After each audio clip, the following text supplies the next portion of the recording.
हरे कृष्णा। आज हम सीखेंगे पुष्य नक्षत्र के बारे में।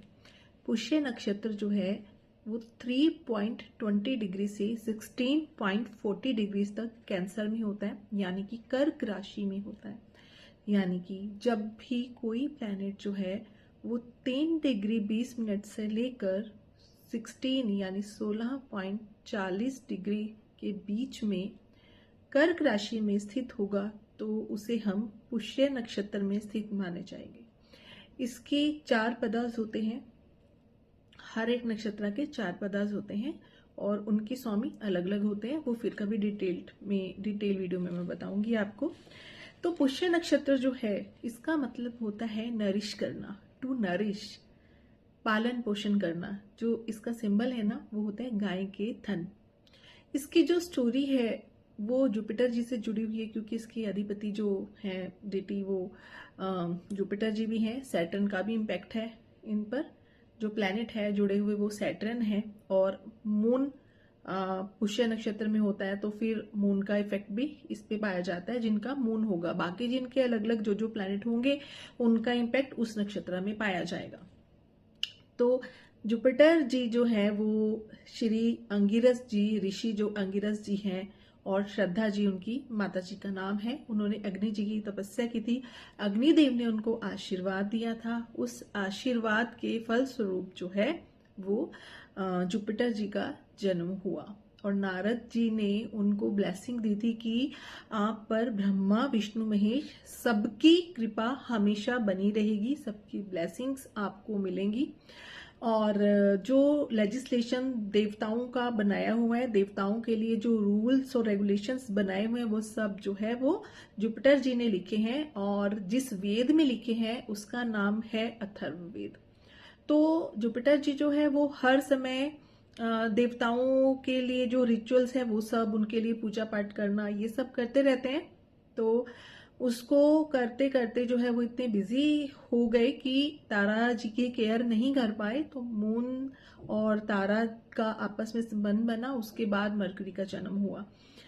तो यहाँ पे ये थीम से हमें ये भी पता चलता है कि चाइल्ड बर्थ से लेके और या फिर पार्टनर का इशू इस नक्षत्र वाले लोगों को रहता है बहुत ज्यादा।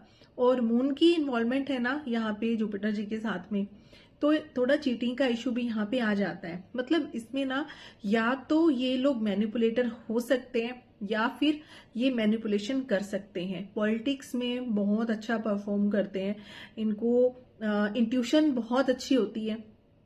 जिस चीज के पीछे पड़ जाए ना वो ये लोग करके ही रहते हैं, क्योंकि यहाँ पे शनि का इन्वॉल्वमेंट भी हो रहा है। तो मेहनती तो बहुत ज्यादा, ये लोग मेहनत बहुत करते हैं। और जुपिटर जी भी आप देखो कि अपने काम में बिजी रहते हैं, बहुत मेहनत करते हैं। तो इस नक्षत्र वाले लोग ना मेहनती बहुत होते हैं। इसके अलावा मून की इन्वॉल्वमेंट होने की वजह से कई बार विच क्राफ्ट का इश्यू ऐसे लोगों को आ जाता है, खास करके अगर राहु केतु इस तरह के प्लैनेट्स साथ में इन्वॉल्व हो जाए, तो जो हाउसेज हैं वो 8 और 12 इन्वॉल्व हो जाए तो विच क्राफ्ट का इश्यू ऐसे लोगों के साथ आ सकता है। और जो जिनके प्रोमिनेंट प्लैनेट होते हैं ना इसमें, तो आप देखोगे कि उनके ना फेस में जो गाल हैं बड़े चब्बी होते हैं, चब्बी चीक्स, जैसे कि माधुरी दीक्षित, आमिर खान, इनके प्रोमिनेंट प्लैनेट्स जो है वो पुष्य नक्षत्र में है। और ना जहां मैंने नरिशमेंट की बात कही, आपकी फैमिली में कोई भी अगर इस नक्षत्र का जातक होगा तो वो नरिश करता होगा और वो जहां जाएगा ना नरिश ही करेगा। और एक और ऑब्जर्वेशन मैंने की है कि पुष्य नक्षत्र वाले अगर किसी शॉप में जाते हैं ना तो उनके पीछे बहुत सारे लोग आते हैं।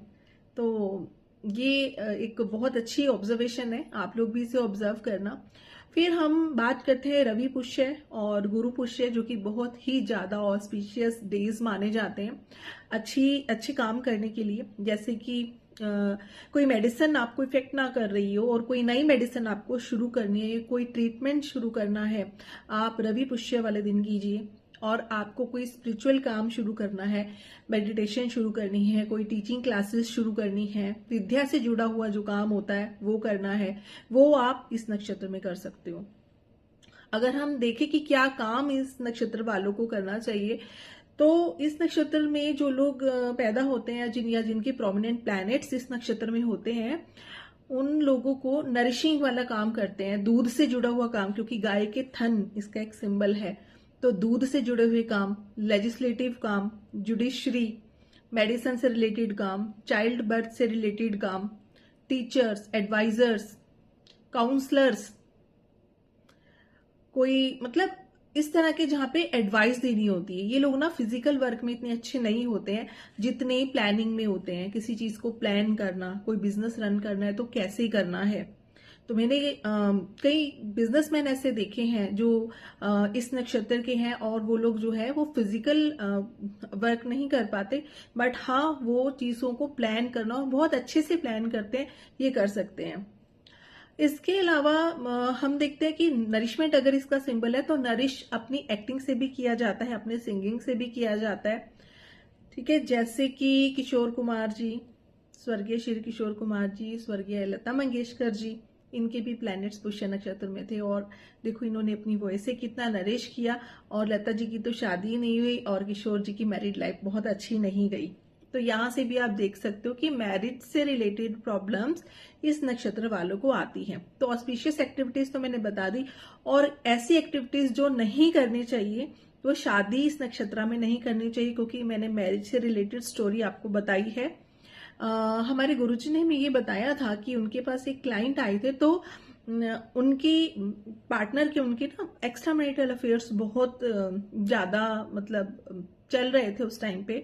तो कंसल्टेशन के लिए आए, तो जब गुरुजी ने देखा ना, तो उनकी जो मैरिज है वो पुष्य नक्षत्र में हुई थी। तो मैरिज के लिए ये नक्षत्र बिल्कुल भी अच्छा नहीं है। ऑल्दो बाकी ऑस्पिशियस एक्टिविटीज हम इस नक्षत्र में करते हैं, ज्वेलरी खरीदना, गोल्ड खरीदना, पूजा पाठ के आइटम्स खरीदना, बहुत सारे ऑस्पिशियस वर्क्स होते हैं, प्रॉपर्टी खरीदना, बिजनेस की डील करना, कहीं सिग्नेचर करने हैं, कोई जेमस्टोन मंगाना है उसके लिए इनिशियली कोई पेमेंट करनी है, ये सब आप इस नक्षत्र में कर सकते हो और बहुत अच्छे आपको रिजल्ट मिलेंगे इससे। तो रेमेडीज में अगर मान लो पुष्य नक्षत्र जो है किसी मैलिफिक के साथ है, मतलब पुष्य नक्षत्र में जो प्लैनेट है उसमें कोई मैलिफिक भी इन्फ्लुएंस आ गई है या साथ में है सिचुएटेड मैलिफिक के, तो रेमेडी करने की जरूरत पड़ती है, जिसमें पीपल के वृक्ष की पूजा होती है, जो कि वैसे भी इस नक्षत्र वाले जातकों को जरूर करनी चाहिए। इसके अलावा आप लोग जो है वो पीपल के पेड़ की पूजा के अलावा नारायण कवच का पाठ किया जा सकता है, वो बहुत अच्छा रहता है। पेड़ पौधे उगाना, कमल का फूल अगर आप उगा सकते हो उसको उगाना, कमल के फूल की वर्शिप करना, फिग के ट्री की वर्शिप करना, ये सब पुष्य नक्षत्र वाले लोगों को करना चाहिए। पीपल का ट्री तो वो लोग लगा भी सकते हैं किसी मंदिर के प्रांगण में, पीपल का पेड़ उगाना, ये नक्षत्रास की वनस्पति वाली रेमेडीज होती हैं जो बहुत इफेक्टिव होती है, क्योंकि कई बार सैटर्न की प्रेजेंस की वजह से ना एक स्लोनेस आ जाती है इनकी लाइफ में, मतलब कुछ ऐसी चीज होती है जो धीरे चलती है, स्लोली स्लोली, तो मूव ऑन नहीं हो रही हैं चीजें, तो आप रेमेडी कीजिए। मंत्र है इसका ओम कम, बहुत इजी मंत्र है, इसका भी एक बार आप मतलब रोज 108 बार जप कर सकते हो, बहुत जल्दी हो जाएगा। या फिर जब भी मून पुष्य नक्षत्र से ट्रांजिट कर रहे होते हैं ना, आप इसकी रेमेडी के तौर पे महामृत्युंजय मंत्र कर सकते हैं, वो भी बहुत ज्यादा इफेक्टिव रहेगा आप सबके लिए। इसके अलावा जब हमारे कोई प्रोमिनेंट प्लैनेट्स पुष्य नक्षत्र में हो और राहु या केतु की इन्फ्लुएंस में आ जाए, तो वो इंसान विच क्राफ्ट का शिकार हो सकता है। मैं इंस्टा पे 2 रील्स डालूंगी स्नैपशॉट प्रेडिक्शंस की, वो देख लेना, वहां मैंने एग्जाम्पल के साथ बताया है कि विच क्राफ्ट के साथ कई बार रिलेशन इनका हो जाता है, जहां पे स्पेशली मून का इन्वॉल्वमेंट होना, वहां ये चीज ज्यादा रहती है, या 8वें घर का मालिक हो गया या 12वें घर का मालिक हो गया, तब ये चीजें ज्यादा देखी जाती हैं। इसके अलावा ये जो लोग होते हैं या तो चीटिंग का शिकार हो जाते हैं या फिर ये लोग चीटिंग कर सकते हैं, ये भी देखा गया है। इसका भी एग्जांपल चार्ट मैंने अपने वीडियो में डाला है इंस्टा पे रील में, तो वो जरूर देख लेना। तो होप सो आपको एक आउटलाइन मिल गई होगी पुष्य नक्षत्र के बारे में। तो अभी हम कुछ टाइम के बाद में नेक्स्ट नक्षत्र लेकर आऊंगी। बाकी के जितने पिछले नक्षत्र हैं उन सबकी जो वीडियोस हैं आपको पीछे मिल जाएंगी, वीडियोस को देखिए, स्नैपशॉट प्रेडिक्शंस इंस्टा पे देखिए। होप सो वीडियो से आपको कुछ नॉलेज मिली होगी। तब तक के लिए थैंक यू, हरे कृष्णा। और हाँ, यूट्यूब को सब्सक्राइब जरूर कर लेना ताकि ज्यादा से ज्यादा नॉलेज मैं आप लोगों के साथ शेयर कर सकूं। Thank you, Hare Krishna.